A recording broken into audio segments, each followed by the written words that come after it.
Let me try and do 8 minutes. I do have another paper to post, and I did just get back from the Intact 2022 conference in Atlanta, Georgia.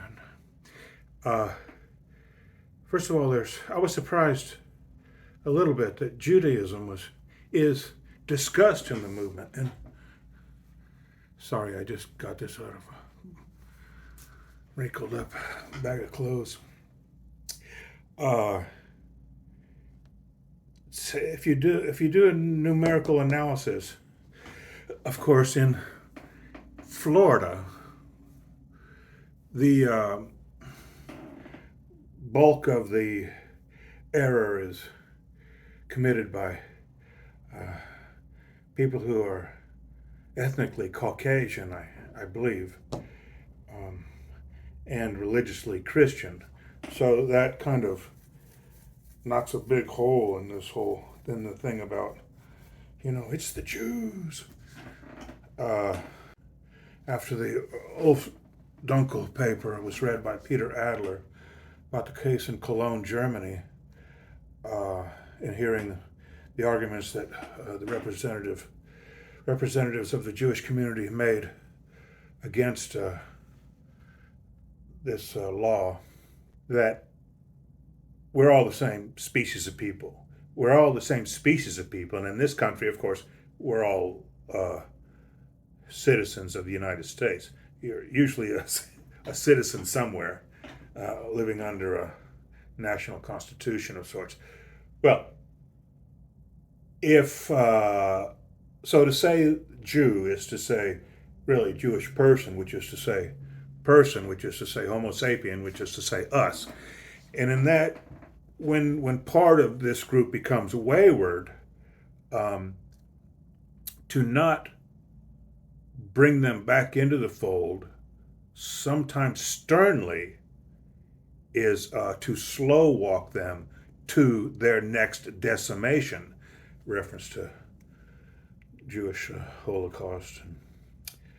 And so that would be more akin to anti-Semitism than to require them to come back into the fold on this particular matter of intactivism.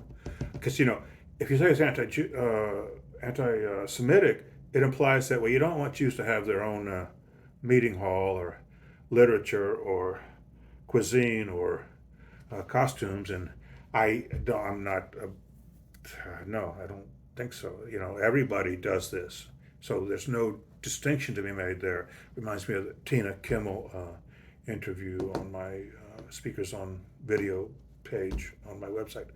So then now we look again. Okay, well, the Jews have been since, for thousands of years. Well, wait a minute.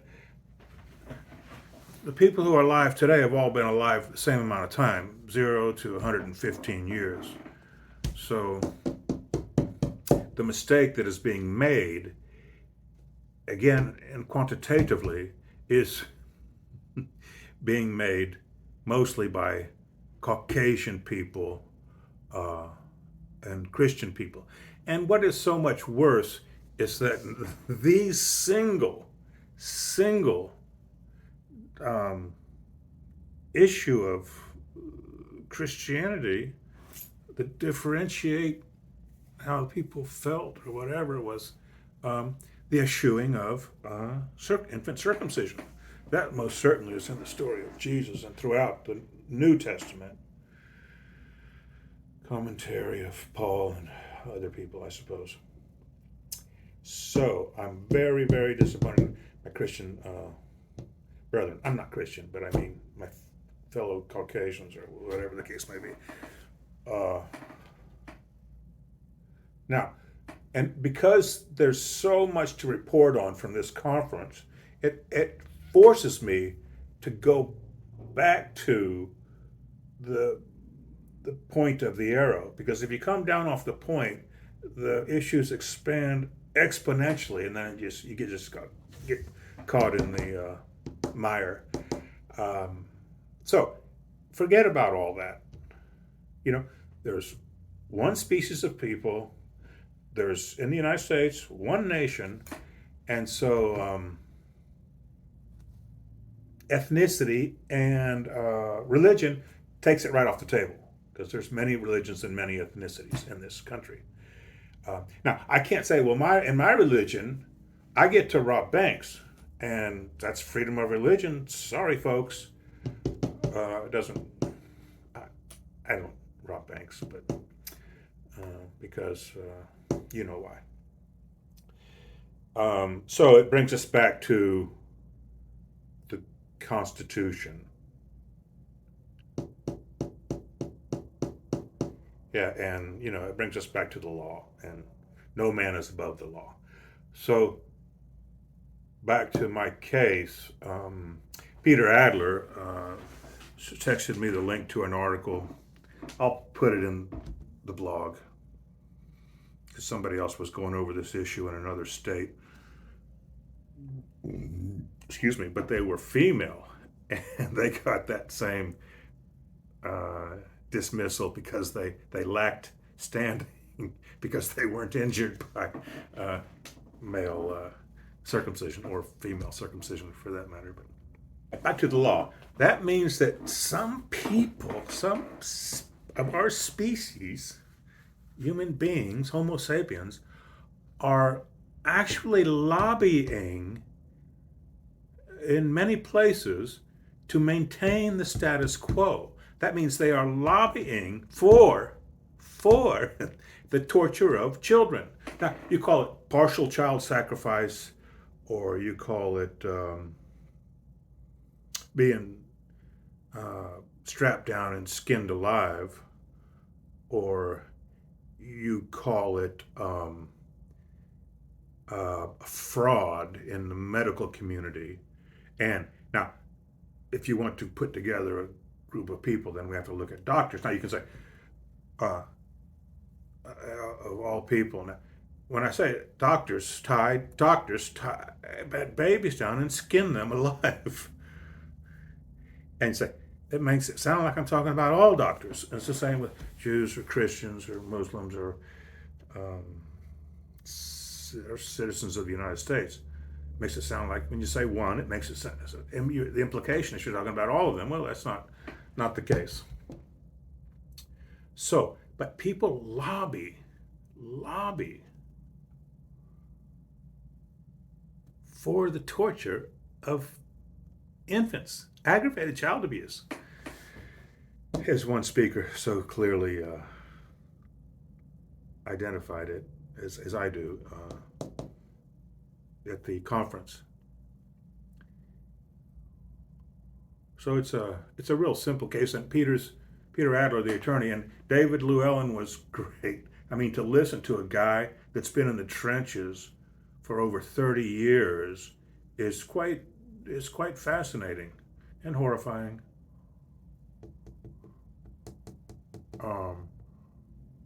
I say I've been in the trenches for 64 years, but not that we're all coming from different trenches, so we're all bringing something to the table. But Peter sent me this article and did his presentation again of his own material. Oh yeah, constructive fraud. Constructive fraud is such an obvious situation that it doesn't require a trial. I'm not saying it as well as he did, and I'm really looking forward to seeing his presentation on the Intact America YouTube channel in a week or two. But you simply file a motion for summary judgment, and this is that case where, come on, man, a citizen in the United States is born with their constitutional rights. And now there's this movement to give due process to fetuses. So, well, goddamn, let's give them to the born children first. And my position on abortion right now is, oh no, better killed than born and cut. Because one ends the suffering and the other one causes it to begin. Now, I know that is, we can take care of this circumcision issue, that position, for me, might change, but I think that is such in the human level, which I hope we're working on. It's such a worn down relay switch in my head that it flops all over the place. Not the case on circumcision. Um, but I think I would also recommend eschewing elective abortion after elective sex and bringing back, in fact, post birth abortion. Bring that back from the Canaanites in some instances. Of course, then when you do that, you got people, I'll give you $1,000 to kill your kid. Some racist going after some other, the other group of people, which, again, going back on this topic, there are no others. It's just us. And damn, I must be tired because this thought keeps coming and going. Oh yeah, so it is. It occurred to me, what does a Jew think about the disaffected Jew that hates his religion, because it tied him down as a baby, or restrained him, and skinned him alive? And when I asked that, not being Jewish, but having grown up in the Catholic system, I only have to think of my own case. And it's not fair to say that I was ever really Catholic because of the trauma from this. Nothing got in, so to speak. I was afraid of all of it, and very closed down. But anyway. So it's the same as asking what does a Catholic think of somebody who's gives the finger to the church for the same reason, and they're poor, lost child. Jesus loves them, and yada yada yada. So there's that, and my observation about that is the center of these religions is ever repopulated by the most mesmerized, while the most traumatized are always swept under the legal rug. And that's a thing that has to, that can be corrected in this legal pursuit in the courts. Because when you say that, when you find out that it's the opposite, because this world is, has that switch in it that flips back and forth, we'll find that it wasn't the people who are outside feel that, to a degree, the ones inside are the lost souls. I was very critical with one of the speakers. It appears monotheism appears to me as a soul sickness, but that was because I'm very critical of infant circumcision. When the simple fact of the matter is, no man is an island, and as the song goes, every man needs protection. So this thing about having fellows that in a fellowship hall that you really like to go to, you like seeing your friends. It's enjoyable. It gives your life structure. It makes you feel safe. It's just a beautiful thing. It's just a beautiful thing, and everyone in the country does it, and we all live under one set of rules.